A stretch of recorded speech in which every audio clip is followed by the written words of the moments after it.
जय श्री कृष्ण। एकादशी महात्म।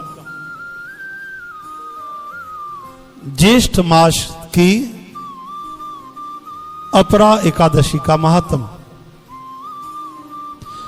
युधिष्ठिर जी पूछते हैं, जनार्दन, ज्येष्ठ कृष्ण पक्ष में किस नाम की एकादशी होती है? मैं उसका महात्म श्रवण करना चाहता हूं, बताने की कृपा करें। तब हमारे भगवान श्री कृष्ण चंद मुरली मुकंद आनंद कंद नंद नंद चंद कहते हैं कि हे राजन, तुमने सभी लोगों के और सभी लोगों के भले के लिए बड़ी उत्तम बात पूछी है। सभी लोग किस लिए कहा भगवान ने? अरे केवल मृत्यु लोक में नहीं, सभी लोकों में एकादशी का पालन होता है। ये इतनी महान तिथि है, श्री हरि का रूप ही है।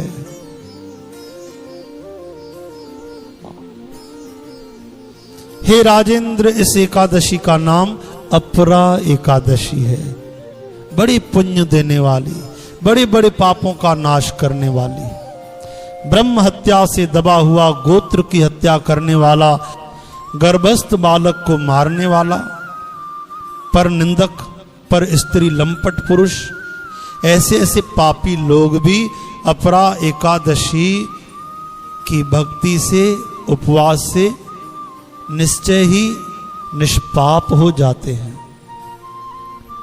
जो झूठी गवाही देता, माल तोल में धोखा देता, बिना जाने ही नक्षत्रों की गणना करता और कूटनीति से आयुर्वेद का ज्ञाता बनकर वैद्य का काम करता है, ये सब नरक में निवास करने वाले प्राणी हैं।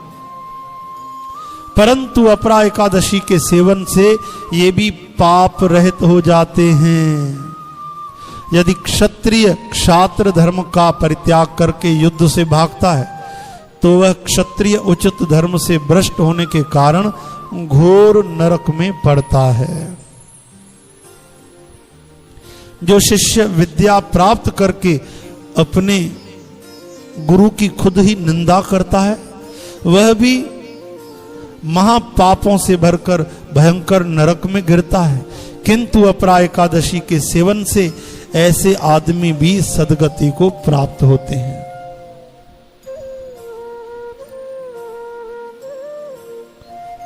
देखिए, पाप तो नष्ट होते हैं, लेकिन हमें एक पवित्र भाव होना चाहिए कि आगे भी हमसे कोई पाप न हो, कोई निंदा न हो, तभी तो भगवान पाप क्षमा करते हैं।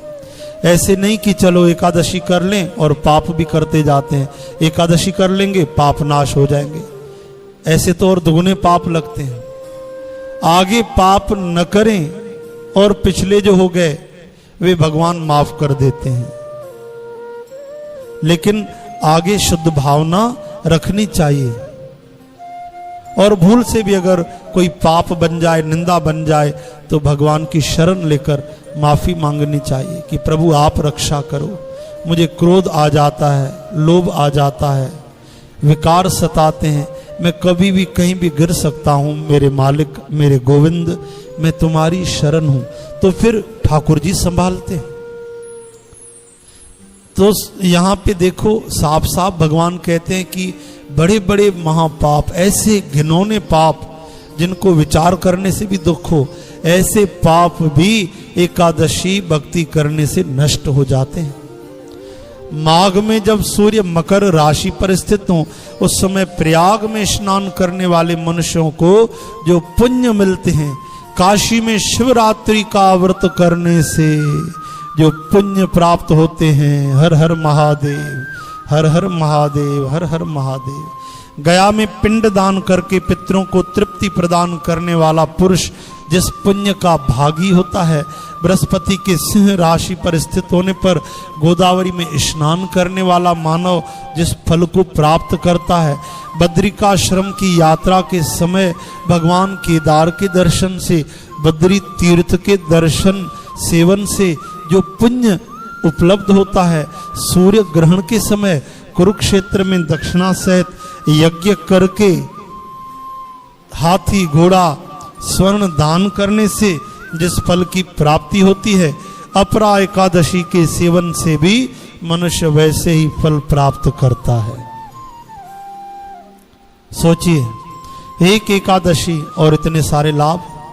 अपरा को उपवास करके भगवान वामन की पूजा करने से मनुष्य सब पापों से मुक्त हो जाते हैं और श्री विष्णु लोक में सम्मान पाते हैं। इसको श्रवण करने से और पढ़ने से सहस्त्र गोदान का फल मिलता है। जिसको केवल सुनने से, पढ़ने से हजार हजार गायों के दान करने का लाभ होता हो, तो मेरे भाई बहन, जब आप उपवास करेंगे, कीर्तन करेंगे, तो सोचो कितना लाभ होगा। आसपास कीर्तन होता हो तो जरूर आएं, और अगर आसपास आपको सुविधा नहीं तो घर ही में बैठकर, सारी रात नहीं जागते कोई बात नहीं, कम से कम 2-3 घंटे ही जागकर भक्ति करनी चाहिए, कीर्तन करना चाहिए, हरि नाम का संकीर्तन करना चाहिए। आपके सब दुख कष्ट पाप नष्ट हो जाएंगे, आपको सुख शांति प्रेम भक्ति समृद्धि मिलेगी। आप परम आनंद को, परमात्मा को, मेरे गोविंद को, राधा रानी श्री कृष्ण कन्हैया लाल को प्राप्त कर लेंगे। तो साथ संगत जी, ये पवित्र कथा आप भी सुने, दूसरों को भी अमृत पिलाएं और परम लाभ के भागी हों। और सतत निःशुल्क श्रवण करने के लिए कथा कीर्तन भक्ति सत्संग संपर्क करें 0932964239 और 9827903570 पर। धन्यवाद। जय श्री कृष्ण। बोल वृंदावन बिहारी लाल की जय। जगत गुरु श्री चंद्र भगवान की जय। बाबा भगत राम साहब की जय। एकादशी मैया की जय। गौ माता की जय। आज के आनंद की जय। नमः पार्वती पते। हर हर हर हर हर हर महादेव। आयो लाल कयो झूले लाल। जय श्री कृष्ण। जय श्री कृष्ण।